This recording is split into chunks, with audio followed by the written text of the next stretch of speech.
पहले soldiers of Wars के नाक काटे जाते थे, तो ये फिक्स कैसे करे? अब उनकी मेथड क्या थी? थाई या फोरआर्म पे से फ्लैप लेना और उसका नाक के शेप का रिकंस्ट्रक्शन करना। लेकिन होता ये था कि यूरोपियन विंटर्स इतने हार्श होते हैं कि तब वो नाक श्रिवल होकर गिर जाती थी। ये प्रॉब्लम इंडिया सॉल्व करती है। वैक्सीनेशन के जो फादर हैं वो एडवर्ड जेनर रहे हैं, तो आप ये भी क्लेम करती हैं कि उसके पहले से ही ये पद्धतियां थी जो लोगों को क्योर कर रही थी। बनारस, वृंदावन और इलाहाबाद ब्राह्मण्स वो पेरेंट्स को पूछते थे कि कितना पॉक्स आपको चाहिए, इतना उनको कॉन्फिडेंस था और वो विगरसली 8-10 मिनट रब करने के बाद नीडल से उसमें इंसिजन्स 10-15 कर देते थे और वो इंसिजन से एक सिल्क थ्रेड रन होता था और उस सिल्क थ्रेड पे प्रीवियस स्मॉल पॉक्स के वैक्सीनेशन का इन्फेक्शन हुआ करता था। मुझे भी एक बार हुआ है स्मॉल पॉक्स, लेकिन मुझे नहीं पता था कि उसको स्मॉल पॉक्स कहते हैं, क्योंकि हमें बचपन से यही पता था कि माता आई हैं। तो शीतला माता is slightly different. She is wearing thin clothes, very minimal jewellery, almost nothing. फिर उनके हाथ में एक झाड़ू होता है, एक हाथ में घड़ा होता है और वो आती है गधे पे बैठ, तो उनका वाहन गधा है। अफगानिस्तान से होके नेपाल, बांग्लादेश, उस तरफ ऑलमोस्ट 3000 शीतला माता के टेम्पल्स है। जब चाइना पर लोगों ने क्लेम किया कि चाइना एक बायोलॉजिकल वॉरफेयर छेड़ देगा, बट आपकी बुक में है कि ये पहले हो चुका है। वो जो कॉलोनीज बनाने ऑस्ट्रेलिया में लोग आए, कुछ मटेरियल इन इंडिजिनस लोगों को ट्रांसफर किया जाता है और उसको स्मॉल पॉक्स का इन्फेक्शन हुआ होता है। Indigenous elders are lamenting that we are fighting an enemy we can not see. आपकी रिसर्च में ऐसी और भी चीजें कि आपको मिली है जिसका इन्फ्लुएंस यूरोप पे रहा हो? 1592 में भारत से एक शिप निकलती है, उसका नाम था माद्रे दी ड्यूस। तो इस जहाज को अजोरेस आइलैंड के आसपास ब्रिटिश सोल्जर्स अटैक कर देते हैं। Is one of the largest loots ever on the high seas. उस एक लूट का तब का वैल्यूएशन 650 मिलियन स्टर्लिंग पाउंड्स है।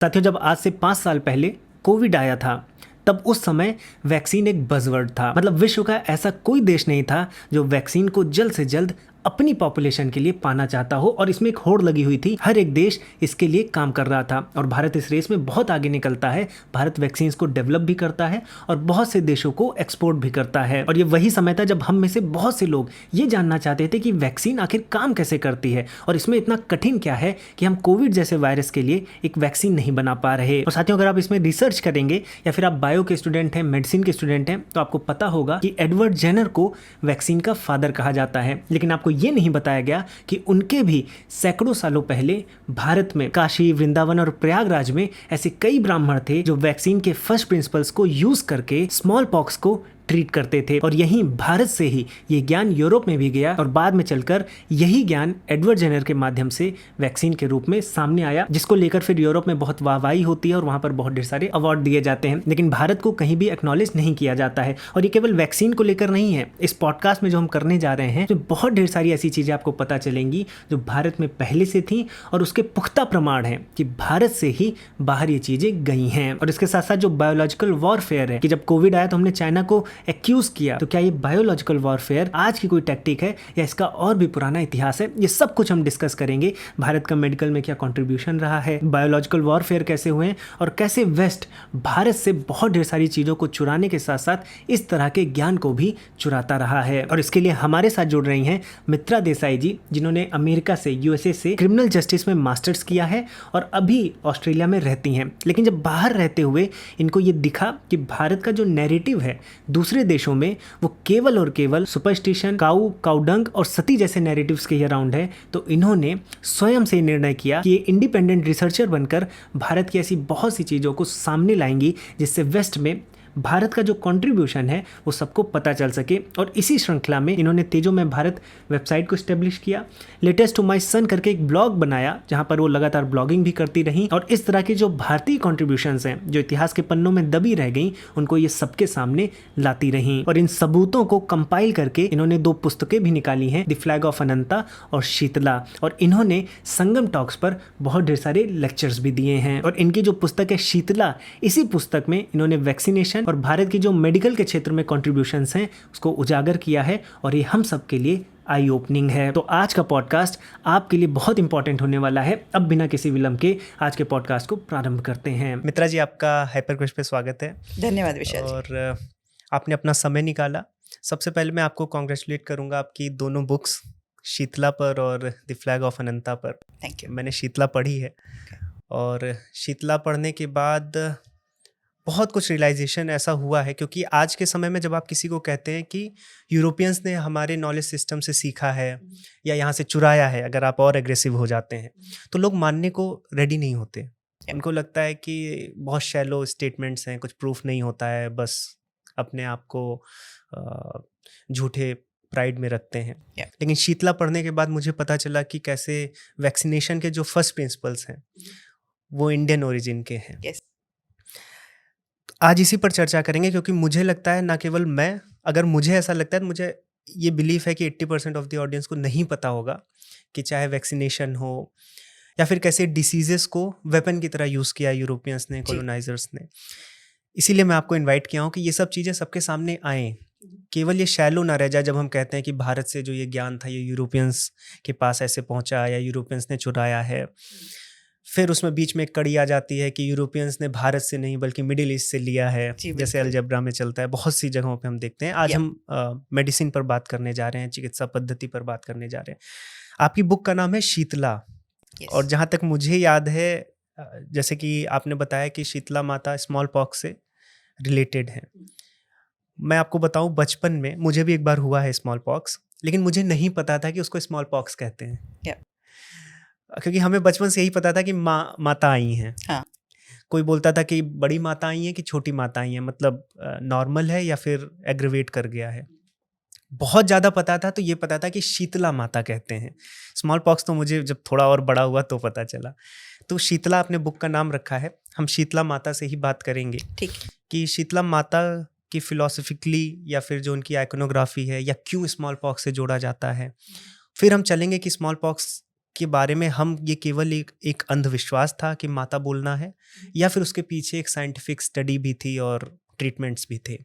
तो शीतला माता के विषय में कुछ बताएं हमें। ठीक है, शुरू करने से पहले आपको और हाइपर क्वेस्ट के सभी दर्शकों को मेरा नमस्कार।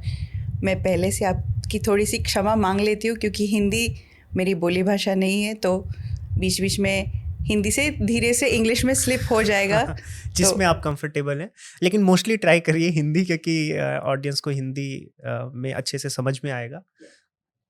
तो शीतला देवी, जैसे आपने कहा कि बचपन में शीतला देवी का नाम हुआ करता था प्रचलित, आज आप देखोगे तो although it is small pox को इरेडिकेट होके 50 साल हो गए ऑलरेडी, फिर भी शीतला माता के टेम्पल्स है, वो मेमोरी हमने कायम रखी है। इनफैक्ट भारत, बृहद भारत, जैसे अफ़गानिस्तान से होके नेपाल, बांग्लादेश, उस तरफ ऑलमोस्ट 3000 टेम्पल्स आज भी है। जितने हो सके मैंने खुद गूगल मैप पे ढूंढ के मैप किए, तो यू विल फाइंड कि हर छोटे बड़े गांव में शीतला माता होती थी। तो उसके आइकोनोग्राफी का अगर हम बात करें तो इट्स वेरी डिफरेंट फ्रॉम अपनी जो रेगुलर देवी देवताएं होते हैं। वो आप देखोगे तो आभूषण, ब्यूटीफुल वस्त्र होते हैं उनके। तो शीतला माता is slightly different. She is wearing thin clothes, very minimal jewellery, almost nothing. फिर उनके हाथ में एक झाड़ू होता है, एक हाथ में घड़ा होता है, और मराठी में उसको सूप बोलते हैं, उसको इंग्लिश में, हिंदी में क्या बोलते पता नहीं, लेकिन वो जैसे फ़ैन, विनोइंग फ़ैन बोलते हैं ना, सूप बोलते हैं यहाँ पर भी। ओके। तो उसके पीछे सर में या हाथ में एक सूप भी होता है, और वो आती है गधे पे बैठ के, तो उनका वाहन गधा है।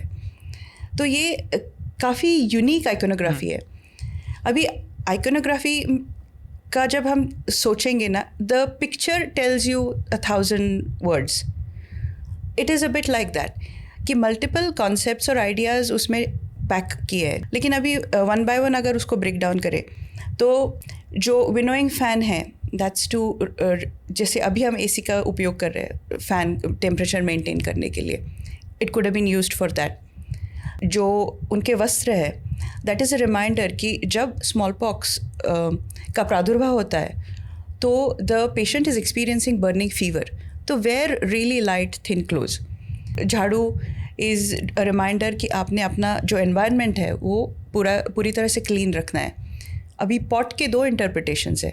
वन इज़ दैट पेशेंट को ठंडे पानी से नहाना होता था, तो one interpretation is that, and the other is कि जो वेरियोलस मटेरियल है, अभी वेरियोलस मटेरियल बोले तो the material with which the patient was treated, तो वो मटेरियल का घड़ा भी हो सकता है, वो एक इंटरप्रिटेशन है। अब वो आती है गधे पे बैठ के, अब हम उसको अभी गधा बोल रहे हैं, लेकिन मूल शब्द है वो गर्दभ है, संस्कृत शब्द गर्दभ। तो उसका और एक अर्थ ये भी है कि गर्दभक नाम का एक स्किन एलिमेंट भी आयुर्वेद आइडेंटिफाई करता है। तो that element is red colour pustules, और वो हॉर्सेस और डोंकीज में पाए जाते हैं on their neck and head and shoulders. तो अभी आजकल हम गधे देखते नहीं है, यूज़ नहीं करते, लेकिन 17th 18th सेंचुरी में दे वर इम्पॉर्टेंट डोमेस्टिक एनिमल्स। तो because the people were in constant contact with their domestic animals, that was a harbinger of the season कि अभी ये स्मॉल पॉक्स का सीज़न आने वाला है। हमारे लिटरेचर में ये इसका सीजनल अंडरस्टैंडिंग भी हमको था, और ये इन्फॉर्मेशन हमको थोड़ी सी रिकन्स्ट्रक्ट करनी पड़ती है। उसके बारे में मैं बाद में बताऊंगी J.Z. हॉलवेल के अकाउंट के बारे में बात करते वक्त, क्योंकि वो हमको बंगाल प्रेसिडेंसी वो इन्फॉर्मेशन प्रोवाइड करते हैं। पर हमारा जो कैलेंडर है, जैसे बसंत पंचमी आती है या राजस्थान के साइड बसोड़ा आता है, तो these festivals they come at the cusp और द चेंज ऑफ सीजन्स। तो नेचुरली अभी दिवाली आएगी तो हम 10-15 दिन पहले घर साफ़ कर देते हैं। इम्पॉर्टेंट कस्प्स कंजंक्शंस पे ये फेस्टिवल्स आए हुए हैं। तो हमारे ancestors I would say were masters of keeping it simple, कि उन्होंने ये सब इंटीग्रेट कर लिया हमारे कैलेंडर्स में, हमारे लाइफस्टाइल्स में, तो वो ऑटोमेटिकली हो जाता था। इसलिए अभी शायद एक डिस्टेंट सिविलाइजेशनल मेमोरी है in the form of either the Basant Panchami that we celebrate और शीतला माता's temple, but these helped us navigate एक बहुत ही कॉम्प्लेक्स और लॉन्ग स्टैंडिंग डिजीज़। इसमें शीतला माता के विषय में जब मैं भी सोचना, क्योंकि हर व्यक्ति सोचना प्रारंभ करता है, बाद में उनको ये लगता है कि हाँ ये चीज़ें अंधविश्वास हैं, लेकिन ये इसलिए थी कि जिससे व्यक्ति ये चीज़ करे। शीतला माँ हम बोलेंगे तो लोग अपने आप को साफ रखेंगे। Yes. तो मैं आपसे ये जानना चाहता हूँ कि क्या ये इतने तक ही सीमित है कि हम उस रोग को किसी देवी से जोड़ दें जिसकी वजह से हम अपने आप को साफ रखें, माता से डरें और इस वजह से हम क्योर हो जाए, या इससे भी बढ़कर ये चीज़ है? मुझे जितना समझ में आता है, it is not fear based, भय से इसका ज़्यादा लेना देना नहीं है। It is more a matter of integrating that in your lifestyle and in your calendar as a matter of routine. क्योंकि अगर हमको एक कुछ लाइफस्टाइल चेंज करने बोलेंगे कि रोज़ उठ के सूर्य नमस्कार करिए, टाइम से खाइए, टाइम से सोइए, तो हमारा आपका अनुभव है on a day to day it is really really complex और hard to do. But the minute you integrate that with something spiritual, तो हमसे एक हायर आइडियल जुड़ जाता है और करने में आसानी हो जाती है। ऐसी मेरी समझ है। मित्रा जी, मैंने आपसे ये प्रश्न इसलिए किया था क्योंकि आपने शीतला बुक में ये क्लेम किया है कि न केवल शीतला माता जैसे हमारे पास सिंबॉलिक रिप्रेजेंटेशंस हैं, बल्कि हम स्मॉल पॉक्स को ट्रीट भी कर ले रहे थे। और जब हम वैक्सीनेशन की बात करते हैं तो जहां हमें ये बताया जाता है कि वैक्सीनेशन के जो फादर हैं वो एडवर्ड जेनर रहे हैं, तो आप ये भी क्लेम करते हैं कि उसके पहले से ही वैक्सीनेशन के जो हमारे बेसिक प्रिंसिपल्स रहे हैं वो इंडिया में मौजूद थे, और यहाँ पर ये पद्धतियाँ थीं जो लोगों को क्योर कर रही थीं और मास लेवल पर कर रही थीं। तो इसके क्या प्रमाण हैं? ओके, तो इसके काफ़ी सारे प्रमाण हैं। ये लंबा उत्तर होगा, लेकिन इसकी शुरुआत मैं करती हूँ एक अकाउंट जो हमारे पास है, डॉक्टर J.Z. हॉलवेल। अब ये ब्रिटिश ईस्ट इंडिया कंपनी के ऑफिसर थे और ये बंगाल प्रेसिडेंसी में फोर्ट कैलकाटा में 21 ईयर्स उनका उधर काम रहा। तब उन्होंने स्मॉल पॉक्स का जो प्रादुर्भाव है वो इंडिया में बंगाल प्रेसिडेंसी में कैसे हो रहा है और उसका ट्रीटमेंट क्या हो रहा है वो उन्होंने डॉक्यूमेंट किया। अब ये इन्फॉर्मेशन उन्होंने 1767 में एक छोटे बुकलेट में छाप के royal college of physicians London में ये सब फिजिशियंस के सामने प्रेजेंट किया। This is the most detailed account of smallpox treatment available to us. अब सोचिए ये अकाउंट इतना क्रिटिकल और इतना इम्पॉर्टेंट था कि उनको उसी साल फेलोशिप मिली थी. He was conferred with the Royal Fellowship that same year for that work. तो वो वर्क इसलिए इम्पॉर्टेंट था क्योंकि शायद अभी जैसे वायरल जाते हैं ना रील्स, वो it was that kind of work कि वो इन्फॉर्मेशन तब यूरोप और ब्रिटेन और कॉलोनीज़ के पास, डेवलप्ड वर्ल्ड के पास तब वो इन्फॉर्मेशन थी ही नहीं. That was how novel it was. अब उस इन्फॉर्मेशन में वो बताते हैं कि बनारस, वृंदावन और इलाहाबाद ब्राह्मण्स, उनका यही नाम है, ब्राह्मण्स करके ही उन्होंने रेफ़र किया है. तो दीज कॉलेजेस ऑफ ब्राह्मण्स वो अपने डेजिग्नेटेड विलेजेस, शहरों में जाते थे. वो उधर पहुंचने के बाद असेस करते थे कि कितने रुग्ण हैं, किनको ट्रीटमेंट देनी है, किनको नहीं देनी है. जिनको ट्रीटमेंट देनी होती थी उनके लिए पथ्य होता था कि यू विल ईट दिस और not eat this, abstain from this. So pre treatment कुछ था, फिर एक्चुअल ट्रीटमेंट था. एक्चुअल ट्रीटमेंट के वक्त वो उन घरों पे जाते थे और पूछते थे कि समझो इस घर में अगर किसी लड़की को वैक्सीनेट करना है, टीका कराना है, तो पेरेंट्स को पूछते थे कि कितना पॉक्स आपको चाहिए. इतना उनको कॉन्फिडेंस था. तो लड़कियों को ऊपर शोल्डर के पास और लड़कों को फोर आर्म पे, और वो विगरसली 8-10 मिनट रब करने के बाद एक राउंड नीडल या नीडल से उसमें इंसिजन्स 10-15 कर देते थे, और वो इंसिजन से एक सिल्क थ्रेड रन होता था, और उस सिल्क थ्रेड पे प्रीवियस स्मॉल पॉक्स के वैक्सीनेशन का इन्फेक्शन हुआ करता था. एक दूसरे अकाउंट से हमको पता चलता है कि एक इंग्लिश लेडी, 1732 का ये अकाउंट है, वो बताती है कि उसने अपने दोनों इंग्लिश बच्चों को वैक्सीनेट करवाया. तो तब वो उस टीकादार ब्राह्मण से पूछ रही है कि ये कहाँ से मटेरियल आया तुमको. तो वो बताता है कि ये मेरे दादा के टाइम का मटेरियल है, जो इन्फेक्टेड. यस. तो उससे हमें पता चलता है कि कुछ स्टोरिंग मैकेनिज्म भी हमारे पास था. अब ये यूरोप और वेस्टर्न वर्ल्ड का व्यू नहीं था, क्योंकि उनको पता ही नहीं था कैसे स्टोर करना है. हमारे इधर जब किसी को देवी होती थी तो वो उधर जाके जो पस्ट्यूल्स होता था उसमें से सिल्क थ्रेड पे वो वेरियोलस मटेरियल कलेक्ट करके रखते थे, और फिर जब आगे वाले को ट्रीटमेंट करनी होती थी तो सेकेंडरी इन्फेक्शन इंड्यूस करते थे. तो इससे क्या होता था, ये अडेप्टिव इम्यूनिटी का कॉन्सेप्ट है ना, that is the key that solves this puzzle for Edward Jenner. तो सोचिए अभी हॉलवेल का अकाउंट हमको मिलता है 1767, लेकिन जेनर का एक्चुअल वैक्सीनेशन आता है 1796-97 में, 30 years आफ्टर हॉलवेल. अगर और कोई अकाउंट्स भी हम देखें तो रेवरेंड चार्ल्स चेस करके है, उनका एसे अपोलोजेटिक करके एक फ्रेंच डॉक्यूमेंट है जो 12-13 साल के बाद इंग्लिश में ट्रांसलेट होता है, वो अकाउंट. या फिर रॉबर्ट कूल्ट करके एक है, वो उनके ब्रिटिश डॉक्टर ओलिवर कूल्ट को एक पत्र लिखते हैं, वो पत्र हमको अवेलेबल है.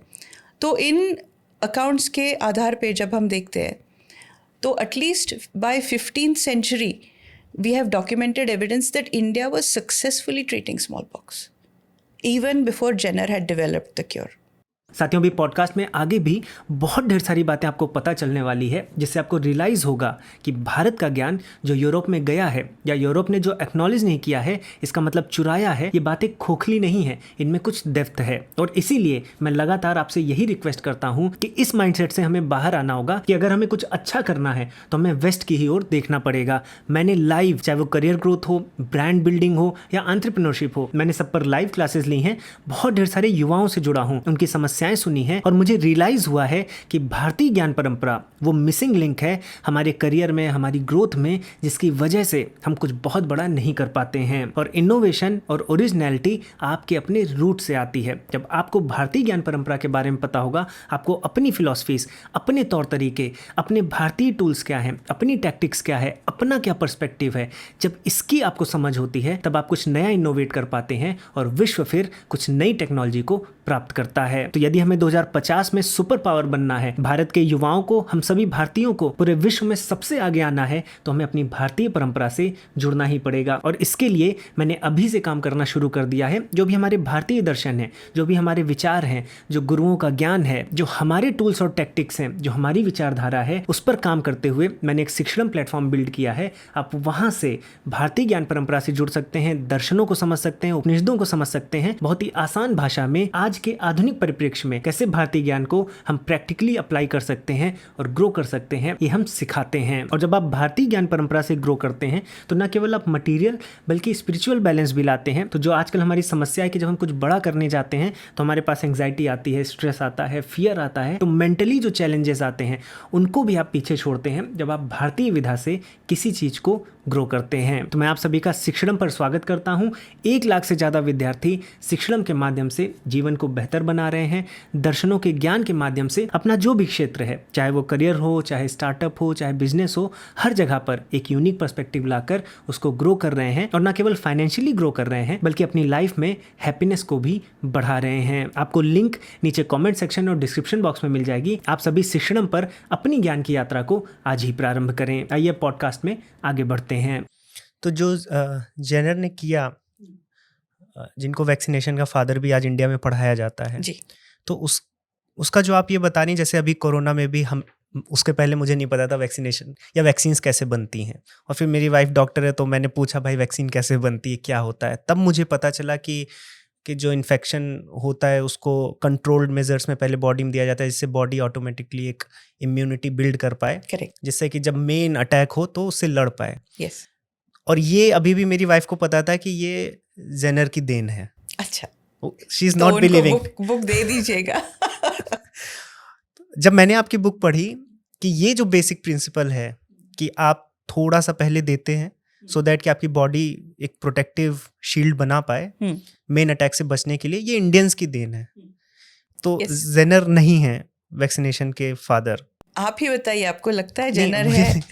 यहाँ से क्लियर जाना चाहिए इस पॉडकास्ट से कि जब हम ये कहते हैं कि चीज़ें भारत से गई हैं, या एग्रेसिव बहुत लोग होकर ये भी बोल दें कि चुराई हम इसलिए कहते हैं क्योंकि वो एक्नॉलेज नहीं करते। करेक्ट। तो इसीलिए हमें बोलना पड़ता है कि आपने चुराया। अगर आप एक्नॉलेज कर दो कि ये भारत से आया है, जो कि आपने किन का अकाउंट बताया है, हॉलवेल का। यस। हाँ, तो उन्होंने बंगाल प्रेसिडेंसी से वो काम करके रॉयल सोसाइटी ऑफ लंदन में प्रेजेंट किया, रॉयल कॉलेज ऑफ फिजिशियंस के सामने प्रेजेंट किया था, और वहाँ उनको फेलोशिप भी मिली थी। और उसके 30 साल बाद ये वर्क आता है। यस। तो इट शोज अ लॉट कि कहाँ से ज्ञान गया है। मित्रा जी, ये तो वैक्सीनेशन की बात हो गई। मेरे लिए भी आई ओपनर था ये कि इतनी बड़ी चीज़ जो अभी भी लोग बिलीव नहीं कर सकते हैं, उसके इंडियन ओरिजिन्स हैं। आपकी रिसर्च में ऐसी और भी चीज़ें कि आपको मिली है जिसका इन्फ्लुएंस यूरोप पे रहा हो? मैं आपको 2-3 एग्जाम्पल्स दूंगी। पहला, I start with surgery. Surgery was revolutionized across Europe by India. That's a matter of fact. अब जैसे एक एग्जाम्पल है कि राइनोप्लास्टी. पहले सोल्जर्स ऑफ वॉर्स के नाक काटे जाते थे, और यूरोप में सिफिलिस नाम के एक डिजीज़ के कारण भी नाक कट जाते थे या विद्रूप हो जाते थे. तो ये फिक्स कैसे करें? तो Europe was struggling with this problem for a while.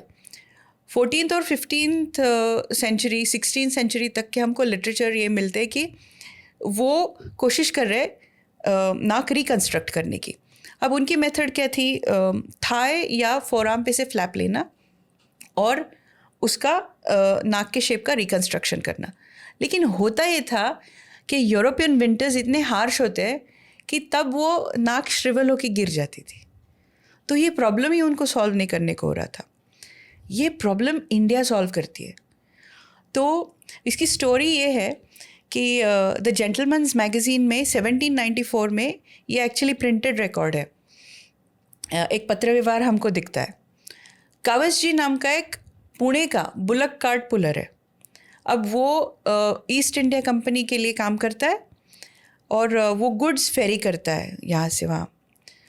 तो टीपू सुल्तान और ब्रिटिश ईस्ट इंडिया कंपनी के जो वॉर्स हुए, उसमें एक वॉर में कावस जी पकड़ा जाता है और उसकी नाक और एक हाथ काट दिया जाता है. अब उसके बाद ही is no good for the army, तो वो एक ब्रिटिश ऑफिसर के पास उसको हाउस हेल्प की तरह भेज देते हैं तो वो पुणे आता है। अब ये ब्रिटिश ऑफिसर है, उसका विद्रूप नाक देख के ही is very off put by the whole thing. तो वो बोलता है कि ये कैसे कोई फिक्स कर सकता है तो लेके आओ। तो पुणे में एक ब्रिकलेयर और कुम्हार, ऐसे दोनों उसका उल्लेख है। तो एक कुम्हार आता है और वो बोलता है कि वो फिक्स कर सकता है ये। अब वो जो ब्रिटिश ऑफिसर है वो 2 और ब्रिटिश फिजिशियंस को बुलाता है, थॉमस करूसो और जेम्स फिंडले। इन 2 डॉक्टर्स को वो बुलाता है और ये 2 डॉक्टर्स जब वो कुम्हार नाक फिट करने की प्रोसेस कर रहा होता है वो पूरा डॉक्यूमेंट करते हैं। तो उस प्रोसेस में वो कुम्हार क्या करता है, ये जो हमारा फोरहेड है उधर पे से मेजर करके पैच निकालता है और वो पैच फ्लिप करता है नीचे। लेकिन ये रिज है ना, उधर उस रिज पे वो स्किन पूरी तरह काटता नहीं है, वो रखता है। और उसकी वजह से वो जो नोज़ रिकन्स्ट्रक्ट होता है वो अलाइव स्किन पे होता है और ये पैच भी ऊपर का घाव भर जाता है और नीचे का नोज़ भी हमेशा के लिए अफिक्स हो जाता है। और वो कावस जी का फ़ोटो हमको आज भी देखने को मिलता है और वो डॉक्टर करूसो और फिंडले के जो नोट्स हैं वो फिर पब्लिश करके भेजते हैं और उस नोट से उस डिटेल्ड अकाउंट से फिर सर्जरी का क्या बोलते हैं उसको लेग अप मिलता है यूरोप में। और फिर हम देखते हैं कि 1816 में डॉक्टर J.C. कार्प्यू एक बुक लिखते हैं जिसमें वो बोलते हैं ये सक्सेसफुल हो रहा है मेथड। तो इस मेथड को originally the Indian flap method करके ही बोला गया है। फिर 1845 तक हम देखते हैं कि 157 successfully documented operations are noted और उसके बाद सर्जरी उस टाइप से स्टार्ट हो जाता है। तो ये रहा एक एग्जाम्पल। अब सुश्रुत संहिता का ट्रांसलेशन, अब आपको ये जान के थोड़ा शॉकिंग मुझे था पहली बार मैंने जब ये समझा कि सुश्रुत संहिता का एक इंग्लिश ट्रांसलेशन है, उसका कॉपीराइट वेलकम ट्रस्ट के पास है और आज भी आप उनकी वेबसाइट पे जाके देख सकते हैं, कॉपीराइटेड विथ वेलकम ट्रस्ट। तो ये सुश्रुत संहिता का जब इंग्लिश ट्रांसलेशन होता है, that is when Europe gets access to one of the largest databases of its kind. Almost 1100 diseases, 700 herbs और उनके medical preparations, surgical instruments, फिर animal preparations कुछ 57 animal preparations, 60 types की minerals से होने वाली preparations, ऐसा एक comprehensive database of ailments and it's medical solutions Europe को उस ट्रांसलेशन के थ्रू मिलता है and that is what kick starts medical progress in Europe. This is a fact. तो ये हुआ एक एग्जाम्पल। ये मैं कंक्लूड करती हूँ, मैंने अभी जो वेलकम ट्रस्ट बोला मेडिसिन का एग्जाम्पल मैं उससे कंक्लूड करती हूँ। हेनरी वेलकम नाम का एक आदमी था, उसको मेडिकल एंटरप्रेन्योर कहा गया है। उसने पायरामॉल नाम के एक इंडियन ओरिजिन के डॉक्टर को हायर किया। अब इस डॉक्टर को इंडियन लैंग्वेजेस भी आती थी, मिडल ईस्टर्न था तो मिडल ईस्टर्न लैंग्वेजेस भी आती थी। उसको 250 पाउंड्स, एक कैमरा और एक बैकपैक जैसा तब के ज़माने में दिया गया था। उसको बोला गया था do not leave India until you have ransacked it for everything of value in ancient medicine. अब ये पायरामॉल 1 साल का उसका जो ओरिजिनल कॉन्ट्रैक्ट था वो 11 साल तक भारत से मेडिकल इम्पोर्टेंस की वस्तुएं लेता है और उनका जो कॉरेस्पॉन्डेंस है उसमें से कुछ कॉरेस्पॉन्डेंस रिलीज़ हुआ है, तो that is available to us. 11 साल के बाद फर्स्ट वर्ल्ड वॉर जब ख़त्म हो जाता है तो that is one of the last entries जहाँ पे शिप्स भर भर के इंडिया से सामान उतार रहे वेलकम ट्रस्ट।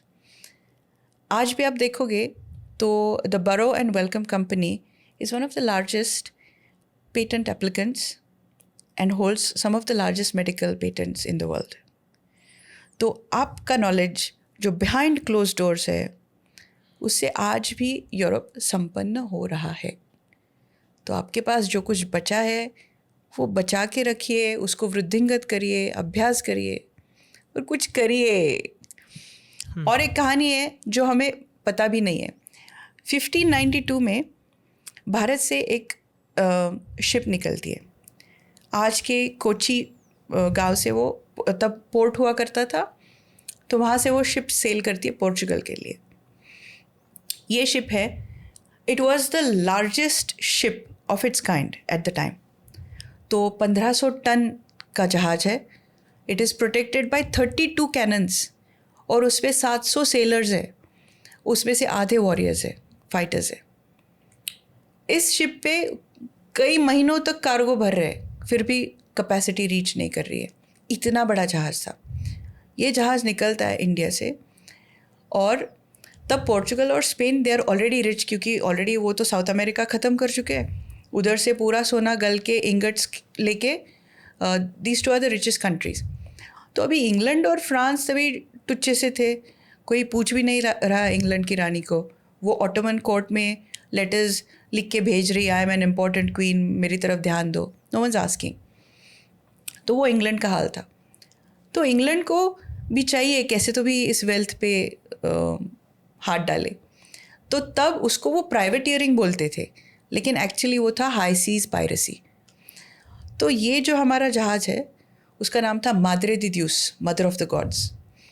तो इस जहाज़ को अजोरेस आइलैंड्स के आसपास इंग्लैंड ब्रिटिश सोल्जर्स अटैक कर देते, और फिर वो जो चलता है अंधाधुंध कैनन फायरिंग वगैरह, उसके बाद भी पोर्चुगीज़ कंट्रोल हार जाते हैं and the British pirates win that ship. This is one of the largest loots ever on the high seas. उस लूट की आप याद ही देखोगे, 425 tons pepper, 45 tons nutmeg, 25 tons cochineal नाम का एक डाई है, अनगिनत उस पर ये था। इट्स अ लॉन्ग लिस्ट, मैं आपको लिस्ट भेजती हूँ। तो नॉट जस्ट ट्रेड मटेरियल, उस पर रूबीज, diamonds, pearls, precious stones immeasurable amount में थे। उस एक लूट का तब का वैल्यूएशन 650 मिलियन स्टर्लिंग पाउंड्स है। तो वो तब का half the British exchequer at the time था। तो इतनी बड़ी लूट मिलने के बाद इंग्लैंड के हाथ जो धन आता है, उससे दो बातें होती है। तब उसको पता चलता है कि भारत नाम की कोई ऐसी जगह है जहाँ पे इतना वेल्थ अवेलेबल है, और फिर उसी लूट से वो उनका नेवल एस्पिरेशंस स्टार्ट कर देते, शिप बिल्डिंग स्टार्ट हो जाता है, और फिर हम सब कॉलोनाइज हो जाते हैं। तो ऐसी है माद्रे दी ड्यूस की कहानी, जहाँ सिर्फ भारत से निकला हुआ एक जहाज़ सबके फॉर्च्यून्स चेंज कर देता है। ऐसी कई सारी कहानियाँ हैं, अडक्कम हो या वुड स्टील हो, उसके लिए हम फिर से बात करेंगे। इसके बाद आपकी बुक में मुझे एक और एस्टाउंडिंग चीज़ पता चलती है कि आज जब चाइना पर लोगों ने क्लेम किया कि चाइना एक बायोलॉजिकल वॉरफेयर छेड़ देगा, कोरोना जैसा वायरस हर जगह फैला देगा, या हम साइफाइज देखते हैं, हाँ, डिस्टोपियन वर्ल्ड की नॉवेल्स पढ़ते हैं कि आगे के जो वॉर्स होंगे वो डिसीजेस फैलाकर होंगे, बट आपकी बुक में है कि ये पहले हो चुका है। जी बिल्कुल। तो उसके बारे में भी दर्शकों को बताएं। जी, तो उसके बारे में मैं, मेरा आज का जो घर है ऑस्ट्रेलिया, वहाँ से शुरुआत करती हूँ। जी, ऑस्ट्रेलिया की कहानी इंडिया की तरह ही है in terms of colonisation. Bharat में ब्रिटिश आए, ऑस्ट्रेलिया में भी गए। ऑस्ट्रेलिया में वो 1770 में पहुँचे। अब 1770 के बाद फर्स्ट फ्लीट ऑफ शिप्स जो एक्चुअली इंग्लैंड से कॉन्विक्ट्स और न्यू कॉलोनाइजर्स लेके आता है, वो 1778 में आती है शिप्स। तो 1791 में विलियम ट्रेंट का हमको एक अकाउंट मिलता है। उसमें वो बताते हैं जो सिडनी के आजू बाजू जो हाल था उसका वर्णन वो करते हैं। तो सिडनी के जो इंडिजिनस लोग हैं उस टाइम के, उनका नाम था द इयोरा पीपल। उसमें 3 ट्राइब्स थे, गडिगल, बिजिगल और कमरिगल, 3 ट्राइब्स थे। तो उस ट्राइब के लोगों की जो परिस्थिति है उसका वर्णन वो करते हैं कि these poor wretches, he says, they are dying or lying dead crawling out of the caves for water and food.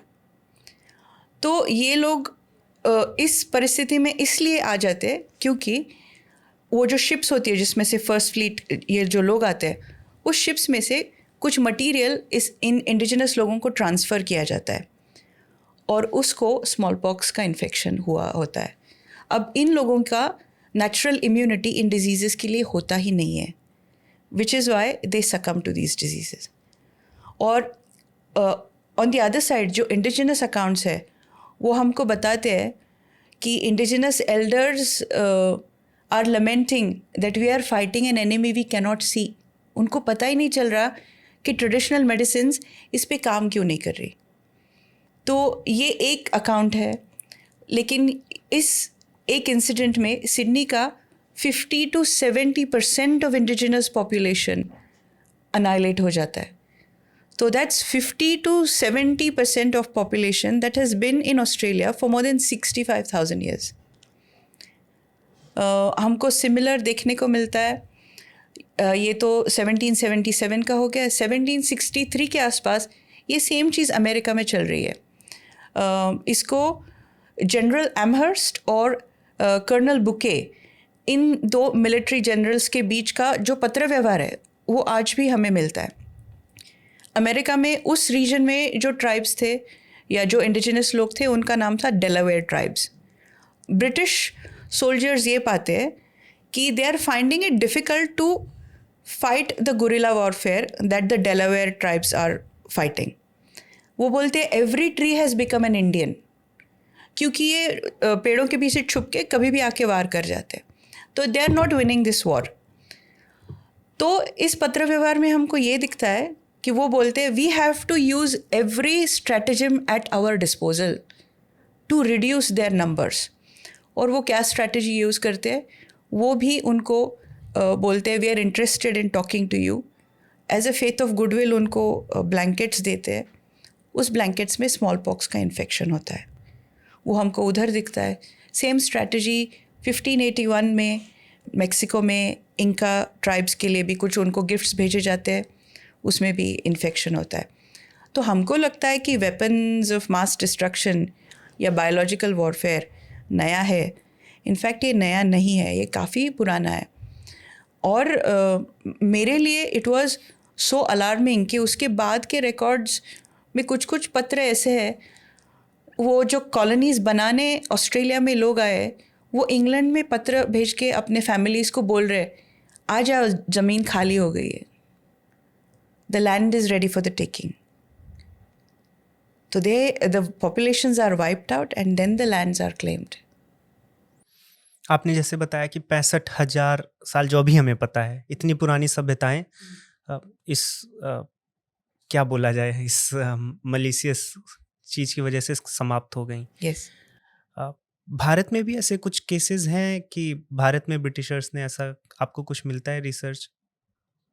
Bharat में डिलिबरेटली इंट्रोड्यूस किया ऐसा नहीं मेरे रीडिंग में आया. हम वापस से इस पर आएंगे कि हमारे यहाँ ये क्योर था. और बुक में मैंने एक बहुत इंटरेस्टिंग चीज़ पढ़ी कि हमारे यहाँ तो ये क्योर ऐसा था कि सबको ही दिया जा रहा था. जी. इनफैक्ट वहाँ पर ब्रिटिश में जब जेनर के वैक्सीनेशन के बाद जो वैक्सीनेशन था वो एलीट तक ही सीमित था कुछ दिन तक. तो यहाँ पर ये जो प्रथा थी अगर सब तक पहुँच रही थी और काफ़ी लोग प्रैक्टिस कर रहे थे, तो इसका मतलब ये है कि वो बहुत नई तो नहीं रही होगी, उसका कुछ इतिहास होगा. बिल्कुल. तभी वो सोसाइटी में इतनी प्रेवलेंट थी और लोग शीतला माता के नाम से या फिर इस डिसीज़ को जानते थे और इसका ट्रीटमेंट कर रहे थे. तो इसका इतिहास क्या आपने ट्रेस करने का प्रयास किया कि कहाँ तक जा रहा है, कब से स्मॉल पॉक्स इंडिया में ट्रीट हो रहा है? आपको कितना कंट्रोवर्शियल उत्तर चाहिए इसका? मतलब मुझे भी एक इंटरेस्ट जगा कि जब ऐसी चीज़ इंडिया में हो रही थी तो इट इज़ नॉट लाइक कि 17th सेंचुरी 18th सेंचुरी में ही हो रही होगी. कुछ तो पीछे जा रहा होगा इतिहास. करेक्ट. तो जैसा मैंने पहले कहा, इंडियन रिकॉर्ड्स ट्रेस करें तो 1500s तक जाता है, लेकिन वो ब्रिटिश और फ्रेंच अकाउंट्स ट्रेस करें. अगर हम खुद का इतिहास देखें तो वाघभट और माधवाकारा के जो लिटरेरी वर्क्स है उसमें ऑलरेडी ये well developed method of treatment है. अब उसमें ये है कि उसको तो वो तो स्मॉल पॉक्स नहीं कहेंगे, तो आयुर्वेदिक लिटरेचर में उसको मसूरिका कहा गया है। मसूरिका। हाँ, इनफैक्ट माधवाकारा का मसूरिका निदानम नाम का पूरा एक चैप्टर ही है। तो वो वर्क्स 7th और 8th सेंचुरी में आते हैं। Now if we are having a fully developed treatment by that time, obviously वो उसके पहले होगी। सुश्रुत संहिता में भी मसूरिका का वर्णन आता है।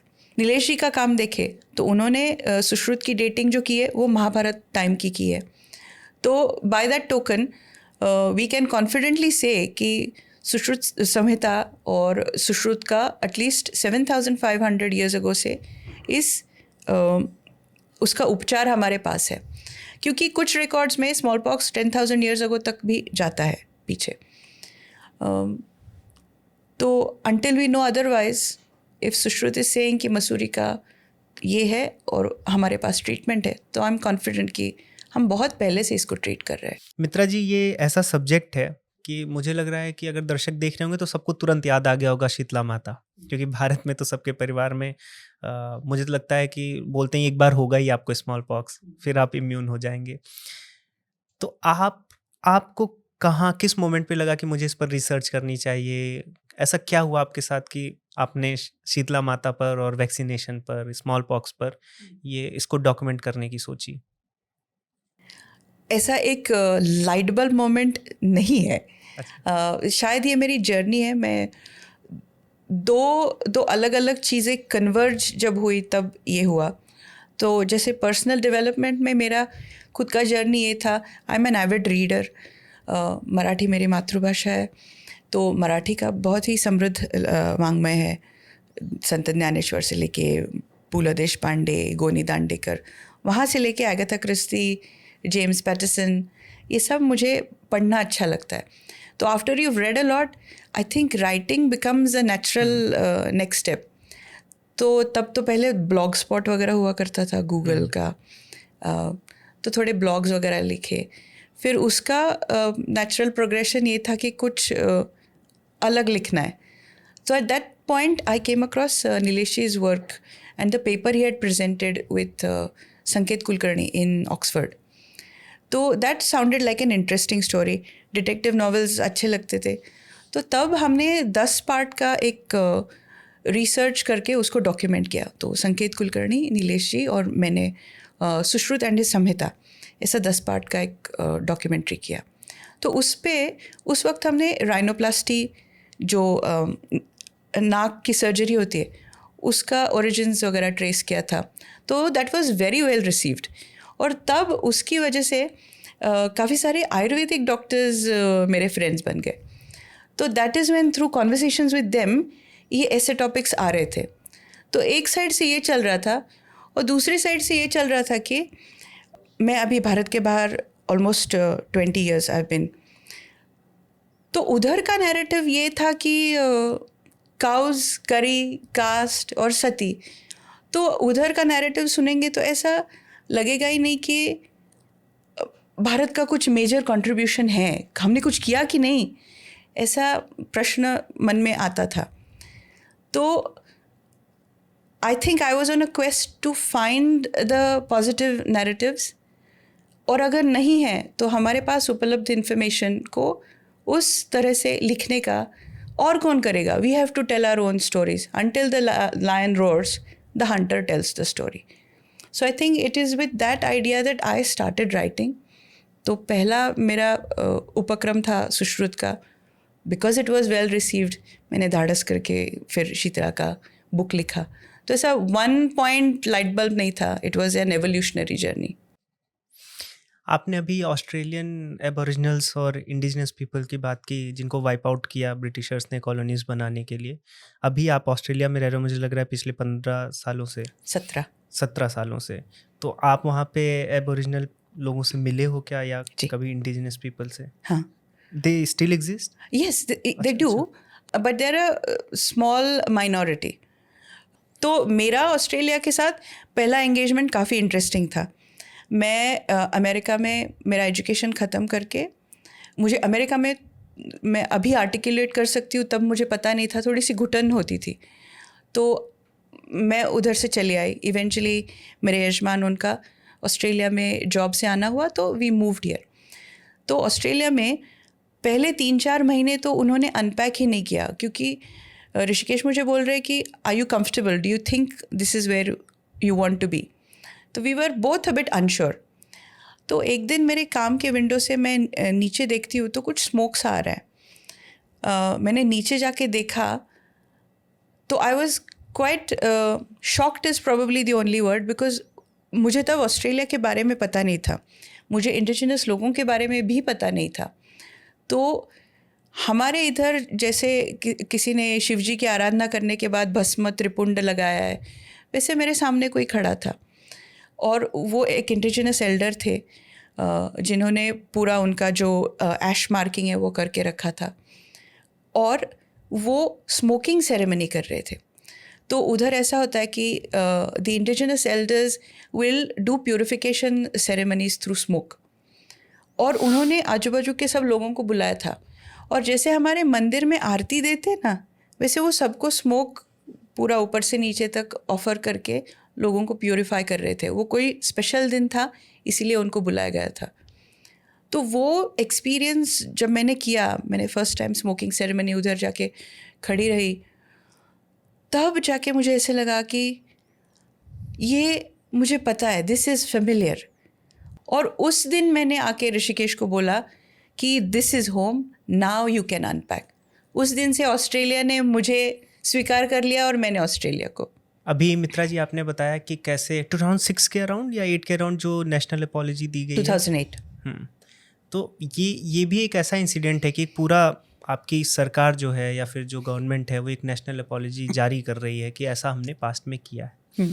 भारत में तो ऐसा कुछ इनफैक्ट यहाँ तो ब्रिटिशर्स अभी हैं भी नहीं, लेकिन हिस्ट्री को लेकर हम ये एक छोटी पहल है कि पॉडकास्ट के माध्यम से कुछ त्रुट जाता है, लेकिन एकेडमिया में अभी भी वही चीज़ें चल रही हैं. इनफैक्ट पास्ट को लेकर जितना तोड़ मरोड़ के दिखाया जाए उतना ही अच्छा है, और पास्ट को पास्ट की तरह नहीं दिखाना है, मतलब जो हुआ है वैसा नहीं दिखाना है. उसके पीछे 50 रीज़न आज गवर्नमेंट या फिर और बॉडीज़ दे देती हैं कि हमें सोशल हार्मनी चाहिए या हमें भाईचारा चाहिए, अगर हम सच बताएंगे तो दंगे हो जाएंगे. तो क्या आपको नहीं लगता है कि सच बताने से दंगे कम होंगे रेदर देन सच छिपाने से ज़्यादा होते हैं? इस प्रश्न का उत्तर देने के लिए I think I have to draw on my Australian experience. जो 2008 की अपॉलजी के बारे में आपने बात की, उससे जो स्टार्ट हुआ उसको वहाँ ट्रूथ टेलिंग बोलते हैं. So they completely accept and understand कि पास्ट में जो कुछ भी हुआ वो गलत हुआ, पर उसके बारे में अभी बात करना ज़रूरी है, क्योंकि जब तक हम बात नहीं करते it will remain a festering wound. For the wound to heal, the truth has to be discussed. It has to be spoken, no matter how difficult it is. And Australia does a good job of doing what they call truth telling. जैसे अभी यहाँ का situation आपने बोला, ये आपका controversial हो जाएगा, लेकिन हो जाने दीजिए. आई थिंक यहाँ भी ट्रूथ एंड रिकन्सिलिएशन जैसा कुछ कमीशन होना चाहिए, ताकि भारत के जो इंडिजिनस लोग हैं, व्हेन आई से indigenous I don't mean tribal, Bharat के जो मूल निवासी है, उन्होंने जो एक्सपीरियंस किया है, जो ट्रॉमा एक्सपीरियंस किया है, वो डिस्कस करके, शेयर करके, once that is out of your system, then you can start healing and then you can move on. अभी जो मैं देखती हूँ वो थोड़ा सा गैस लाइटिंग की तरह होता है कि अगर हम कुछ भी बोलेंगे तो द नेचुरल रिस्पॉन्स इज़, हाँ तुम हर बार क्लेम करते हो, तुम्हारा तो विमान भी उड़ते हैं, सब कुछ भारत का पहला है. उस स्टाइल का थोड़ा अग्रेसिव गैस लाइटिंग होता है, और उसका रिस्पॉन्स ऑब्वियसली फिर हम भी फोर्सफुली देने लगते. तो जो एक्चुअली ट्रूथ के लिए जगह चाहिए ना, वो इस डिस्कोर्स में अभी दिखाई नहीं देती, और वो किसी को तो तैयार करनी पड़ेगी, क्योंकि आप एक्नॉलेज भी नहीं करते हैं, रिकॉग्नाइज भी नहीं करते हैं. करेक्ट. अभी आप देखिए जितने भी हमें पढ़ाया जाता है, अभी मुगल हिस्ट्री का तो बहुत तेज़ी से ऊपर आया है, छावा मूवी आने के बाद भी आप देखिए. अब आप जब एकेडमिया में ही ये पढ़ा रहे हैं कि औरंगजेब अच्छा है, औरंगजेब अच्छा है, औरंगजेब अच्छा है, करेक्ट तो आप ये मत सोचिए कि इससे सोशल हार्मनी बन रही है, इससे कॉन्फ्लिक्ट बन रहा है। करेक्ट रेदर देन अब मूवी से क्या हो रहा है कि आप मूवी में सच दिखा रहे हो तो हिंदुओं को लग रहा है कि नहीं यार ये तो अच्छा नहीं है। मुस्लिम्स, अगर कोई पढ़ा लिखा मुस्लिम है तो वो अपनी बुक्स में ये पढ़ेगा कि नहीं औरंगजेब अच्छा है, ये तो बुक में अच्छा लिखा है। तो ये कॉन्फ्लिक्ट ही क्रिएट कर रहा है। रेदर देन अगर आप ट्रू हिस्ट्री बता दो कि नहीं औरंगजेब ने इतने अत्याचार किए हैं हिंदुओं पर, एक अपॉलॉजी अगर आप दे दो तो हिंदू मुस्लिम साथ साथ खुशी से रहेंगे। एक बार अगर आप ये एक्नॉलेज करते हैं कि औरंगजेब ने ऐसा किया, ये पास्ट में था, 1947 में भारत बना है, भारत का जो पास्ट में हुआ हम उससे सीखेंगे, इसको हम बाद में नहीं दोहराएंगे, और ये जो हुआ है ये दोबारा नहीं होगा।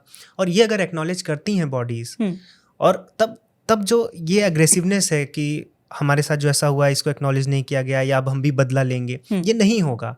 अगर ये नेशनल अपॉलजी जैसे ऑस्ट्रेलिया ने किया, अब वहाँ के इंडिजिनियस लोग उस तरह से गुस्सा नहीं करेंगे क्योंकि उनको एक ये मिल गया कि देश ने ये एक्सेप्ट किया है कि हमारे साथ बुरा हुआ है।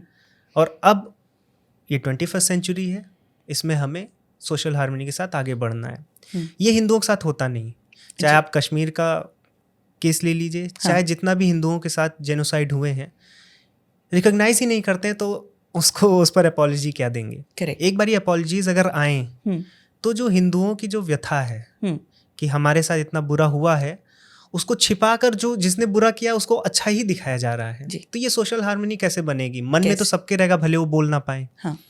तो ये मुझे बहुत अच्छा इंटरेस्टिंग पॉइंट लगा आपका कि ऑस्ट्रेलिया ने 2008 में एक नेशनल अपॉलॉजी दी वहाँ के इंडिजिनस लोगों को कि हमने इतना बुरा आपके साथ किया है। अभी वहाँ पर उनके वेलफेयर के लिए चीज़ें होती हैं या? हाँ बिल्कुल, वहाँ अफर्मेटिव एक्शन काफ़ी तगड़ा है।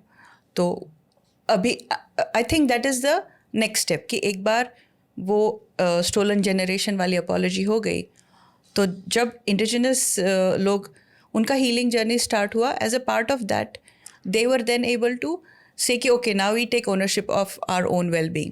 और फिर वो अफर्मेटिव मेजर्स की वजह से now they are also rekindling their lost civilization. जैसे बहुत ऐसे प्रयास हो रहे हैं जहाँ लैंग्वेजेस उनकी रिवाइव हो रही है, उनकी कल्चरल प्रैक्टिसेस रिवाइव, जितना रिकन्स्ट्रक्ट कर सकते हो उतना करने की कोशिश हो रही है। जैसे ब्रिटिश आने से पहले वहाँ 250 लैंग्वेजेस और ऑलमोस्ट 800 डायलेक्ट्स थे, उसमें से ऑलमोस्ट हाफ आज एक्सटिंक्ट हो गए, और जो बाकी बचे वो एंडेंजर्ड कैटेगरी में जाते हैं। एंडेंजर्ड बोले तो उस लैंग्वेज के not more than 10 to 50 speakers आज मौजूद है। तो what they are now trying to do is they are reaching out to these elders and finding a way to recapture the language. एक बार लैंग्वेज रिवाइव हो गया तो cultural practices revive होंगी, क्योंकि उनका यही है, for our culture to remain alive our word has to be spoken. तो वो हमारी तरह it's a oral tradition. In fact उनके जो रिचुअल्स होते हैं when young boys come of age, तो उनका प्रैक्टिस इज़ क्वाइट इंटरेस्टिंग। उसको वो बोरा रिंग बोलते हैं। तो 2 बोरा रिंग्स होते हैं, जैसे ग्रास के माउंटेन जैसे छोटे छोटे सर्कल्स होते हैं। तो एक सर्कल में सब मेल एल्डर्स आ जाते हैं और उनके डांस और सॉन्ग एंड डांस रिचुअल्स होते हैं। और वो जो बच्चे इनिशिएट होने वाले होते हैं उनके रिचुअल्स और प्रैक्टिसेस में, उनको दूसरे एक छोटे बोरा रिंग में लेके जाते हैं और वहाँ पे उनको इनिशिएट करते हैं। तो इनिशिएशन मतलब उनको उनके सॉन्ग लाइंस बताते हैं, उनके ड्रीम टाइम स्टोरीज बताते हैं। तो जैसे सॉन्ग लाइंस में उन्होंने प्रिजर्व किया है कि हमारा फॉर एग्जांपल ये योरा पीपल्स है, तो एक ट्राइब से दूसरे ट्राइब आप जब जाते हो तो किस रूट से जाना है, वाटर होल्स कहाँ पे है, आपका नेचुरल साइकिल कैसा चल रहा है, कौन सी ऋतु में। फॉर एग्जांपल अगर बॉटल ब्रश के फूलों का अभी येलो कलर है तो आपने अभी क्रैब्स हंट नहीं कर रहे क्योंकि क्रैब्स एग्स ले करने अंदर आ रहे हैं। लेकिन जब बॉटल ब्रश का लाल रंग होता है तो then you can hunt because your next sustainably आपका हो गया ना अगला provision, then you can hunt. तो ये सब जो ज़मीन से जुड़े हुए प्रैक्टिसेस थे जिसको आज हम सस्टेनेबल, इकोलॉजिकल बड़े बड़े लेबल देते ना, they were doing that for 65,000 years. तो वो सब प्रैक्टिसेस फिर सॉन्ग लाइन्स के थ्रू पास होते थे उन बच्चों को। तो अभी because the language has fallen silent, in fact एक बोरा रिंग जो मैंने देखा वो बीच में ऐसा बोर्ड है और उस बोर्ड पे इतना ही लिखा है, नाउ साइलेंट, ये भाषा शांत हो गई। तो वो इतना मेरे लिए ओवरवेलमिंग था to just read and understand. वो पर्टिकुलर बोरा रिंग था, वो 28,000 ईयर्स का साइकिल था, वो बंद हो गया था। तो ओरल ट्रेडिशन जिंदा रखने वाला हमारा Bharat is the only civilization that is still here to tell its story. Everyone else before us has gone. इसमें जब नेशनल अपॉलजी की बात करते हैं, इसमें एक प्रश्न मेरे दिमाग में हो रहा है कि अभी ये रिसेंट टाइम्स में मैं देख रहा हूँ, जब अभी कोल्ड प्ले का कॉन्सर्ट हुआ तो उसमें भी उन्होंने एक्नॉलेज किया, is not government but personally acknowledge किया कि जो एट्रोसिटीज़ की गई है इंडिया पर उसके लिए, और फिर वहाँ बुमराह थे। अभी ये मैंने देखा ऑस्ट्रेलिया में जो आपने बात की, दोस्त को भी लगभग 15 साल हो गए हैं, 15-16 साल। ये अभी रिसेंट ट्रेंड में कैसे आया कि ये लोग अपॉलजीज इशू करने लगे हैं? कुछ आप सोचते हैं कि अभी इनको कैसे रियलाइज़ हो रहा है इतने सालों बाद कि गलत किया है? आई थिंक रियलाइज तो कब से हो रहा था, लेकिन बोलेंगे कैसे? तो the decolonization movements have become more vocal now, और सोशल मीडिया के माध्यम से उसको अभी काफ़ी मदद हो रही है। the word is spreading faster. I don't know if that's a particularly good thing, क्योंकि बाकी सब चीज़ें भी उतनी तेज़ी से स्प्रेड हो रही है, पर decolonization movement is picking up, और as a result of that हम देख रहे हैं कि ये conversations अब सब जगह पे हो रही है। पर फिर भी मैं ये कहूँगी कि ये कॉन्वर्सेशंस जिस रेट से बाकी जगहों पे होती है वैसे भारत में अभी नहीं हो रही। मतलब अभी भी यही चर्चा है कि औरंगज़ेब की ग्रेव हमको क्यों चाहिए, या बख्तियारपुर ये नाम क्यों चाहिए। हम बहुत कम एग्जाम्पल्स ऐसे पाएंगे जहाँ पे इन्वेजन्स करने वाले लोगों के नाम अभी भी, जैसे हम जर्मनी में जाएंगे तो हिटलर के नाम का तो कोई नहीं मिलेगा ना हमको, रोड या कुछ भी। तो आई थिंक उस हिसाब से decolonisation has a long way to go. It is just a conversation that is getting started Bharat में, ऐसा मुझे लग रहा है। एक माइंडसेट और यहाँ पर डिस्कस करेंगे, क्योंकि आप इसके बीच में हो जहाँ पर आप कुछ ऐसा डिस्कवर करते हो जिससे पता चलता है कि this is the truth which has been hidden for so long. अब जब ऐसी डिस्कवरी आप करते हो तो एक सर्टेन आपके दिमाग में कुछ इमोशंस उठते होंगे, या चीज़ें आती होंगी, या गुस्सा भी आता होगा, या अभी मुझे पता चला है, या इस पॉडकास्ट से दर्शकों को पता चलेगा कि ये चीज़ है, ये चीज़ ट्रूथ है। उसके बाद हम क्या कर सकते हैं? ज़्यादा से ज़्यादा गाली दे सकते हैं या गुस्सा कर सकते हैं? आपके अनुसार नेक्स्ट स्टेप क्या होना चाहिए जब ऐसी चीज़ें अभी हमें पता चल रही हैं? और इसमें फिर जैसे एक मैं कहूँ कि एक लिस्ट ऑफ स्टेटमेंट्स है ऐसे लोगों के पास जो इसको अपोज करते हैं कि क्या पास्ट में ही रहोगे, तुम बस इतिहास में ही रहो, तुम्हारा तो सब कुछ पहले से ही बहुत अच्छा था, या फिर क्या इससे पोल्यूशन सही हो जाएगा इससे रोड के गड्ढे सही हो जाएंगे। तो वो उनका अलग नैरेटिव है जिसमें वो कुछ भी आप बोलोगे ट्रेडिशन से रिलेटेड या अपने हेरिटेज से या अपने रूट से रिलेटेड, उनका ये घिसा पिटा स्टेटमेंट आना ही है। ऐसे में हमारी क्या रिस्पॉन्सिबिलिटी होती है जब हमें ऐसी चीज़ें पता चलती हैं कि इसमें आगे क्या होना चाहिए? क्योंकि अभी भी एकेडमिया में मैं अपने नेफ्यूज़ नीस की जब बुक्स देखता हूँ और जब ग्रेविटी का चैप्टर देखता हूँ तो न्यूटन से ही शुरू होता है। अच्छा, मैं ये नहीं कह रहा हूँ कि आप बहुत बड़ा क्रेडिट महर्षि कणाद या और भी लोगों को दें, लेकिन जैसे प्लेटो की बात करता है वेस्ट, आप कर सकते हैं यहाँ पर कणाद की भी बात। आप ये ना कहो कि कणाद ने ही किया है, बट एटलीस्ट वो ऐसा तो है नहीं कि उसके पहले ग्रेविटी की बात हुई नहीं है। मैथमेटिकल फ्रेमवर्क्स न्यूटन ने डेवलप किए हैं डेफिनेटली, तो वो तो पढ़ाया ही जाएगा।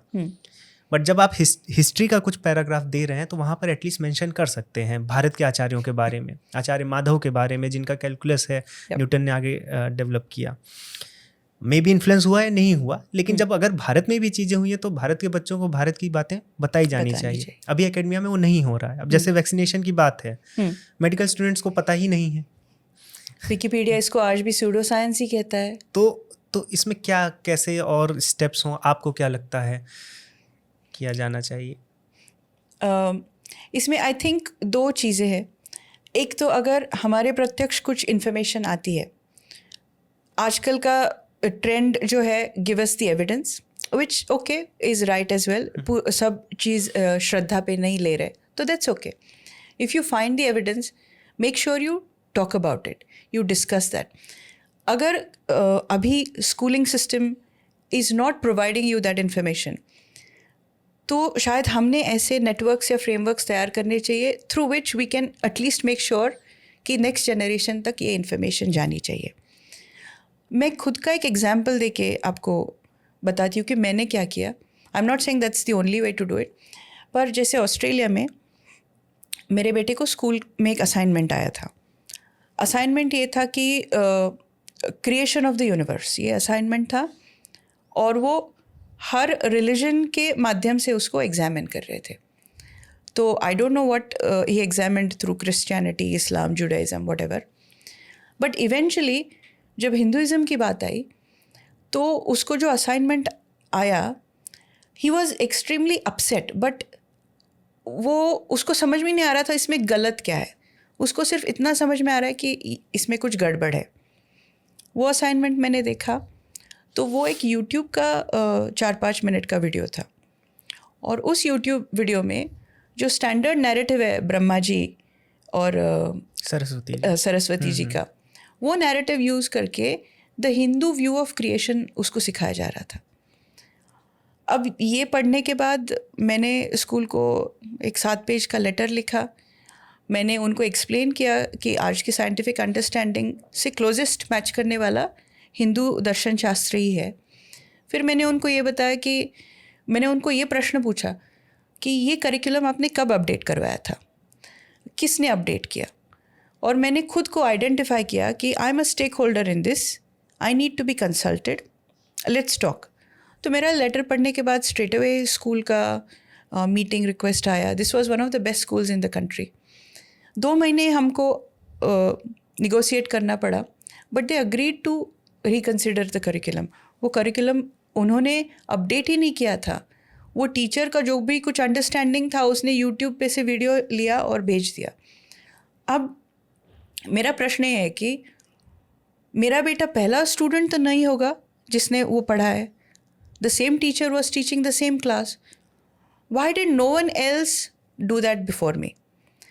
तो हमारा ये है ना कि we are waiting for someone else to do the work. तो हमको खुद काम करना पड़ेगा, हमको वो नीचे से डिमांड जनरेट करनी पड़ेगी, तब जाके पॉलिसी टॉप डाउन अप्रोच कर सकती है। आपने इसमें बोला कि हम दूसरों का इंतजार करते हैं। मुझे तो लग रहा है इंतजार भी नहीं करते हैं, क्योंकि फ़र्क भी नहीं पड़ता है बहुत से लोगों को कि ऐसे असाइनमेंट से मेरे बच्चे पे क्या है, और हिंदू धर्म और ये सब पुरानी बातें हैं। बहुत से लोगों को फ़र्क भी नहीं पड़ता है, और जिनको पता है उनमें से जैसे आप जागरूक थे तो आपने आवाज़ उठाई। बट ये एक बहुत अच्छा सोल्यूशन हो सकता है कि rather than we ask for different schools for Hindus, या फिर हमें गुरुकुल चाहिए, ये बेटर वे है कि हम अपने ही स्कूल से, इतने ढेर सारे स्कूल्स हैं, हर स्कूल में मेजॉरिटी हिंदूज पढ़ रहे हैं। अगर हर स्कूल में हर बच्चे का पेरेंट डिमांड करे कि हमें संस्कृत पढ़ाई जानी चाहिए, हमें ये चीज़ बताई जानी चाहिए, तो मुझे नहीं लगता कि कोई स्कूल या कोई सिस्टम उसको डिनाई कर पाएगा। रेदर देन कि आप ये सोचें कि कल को कोई एक नया गुरुकुल बनेगा या नया स्कूल बनेगा और फिर वहाँ मैं उन बच्चों को भेजूँगा और फिर मेरे बच्चे वहाँ सीखेंगे। तो यहाँ पर एक ये भी सॉल्यूशन है कि आप अपने आप को, जो भी इस पॉडकास्ट को सुन रहे हैं, या अपने आप को आप इतना प्रिपेयर कीजिए कि आप ये उस स्कूल में जहाँ आपके बच्चा पढ़ रहा है वहाँ पर ये रेस कीजिए। यस, कि हमें ये चीज़ चाहिए करिकुलम में। हो सकता है इसमें 2 साल 4 साल 5 साल लगेगा। जब ये डिमांड बनेगी तो सप्लाई अपने आप आएगी। करेक्ट। तो डिमांड हमें क्रिएट करनी पड़ेगी। और एक बात ये है ना कि अगर हम एक एंटायरली न्यू इकोसिस्टम खड़ी करते हैं, for example gurukuls, which is a good thing, पर हमको साइलो में भी नेक्स्ट जनरेशन्स बड़े नहीं करने हैं। बिकॉज रेगुलर स्कूलिंग सिस्टम में से अगर ये पढ़ाया जा रहा है और गुरुकुल में कुछ अलग करिकुलम होगा, तो when these two meet, once again we might end up having some kind of conflict. So already जो existing ecosystem है, it is ideal that we demand that responds to the changes we are asking to do. तो मित्रा जी, आपने अपना समय दिया, हमने बहुत सी चीज़ों पर डिस्कस किया। मतलब आपके पास तो बहुत नॉलेज है और मैं चाहूँ तो बात ही हम करते चले जाएंगे, बट मैं अब वेट करूँगा आपकी नेक्स्ट बुक का, और हम कभी द फ्लैग ऑफ अनंता पे भी बात कर सकते हैं। आपके साथ मैं बात कर रहा था कि कैसे वो भी आपकी एक आपने एक्सप्लोर किया है कि लैटिन अमेरिका में भी हिंदुज़म के कुछ प्रमाण मिलते हैं, तो उस पर भी हम कभी चर्चा करेंगे। और उसके साथ साथ मैं वेट करूँगा नेक्स्ट बुक का। बहुत छोटा शीतला, मुझे लग रहा है कि आप सभी पढ़िए, क्योंकि शीतला बहुत बड़ी बुक भी नहीं है, 100-110 पेज की बुक है। हाँ।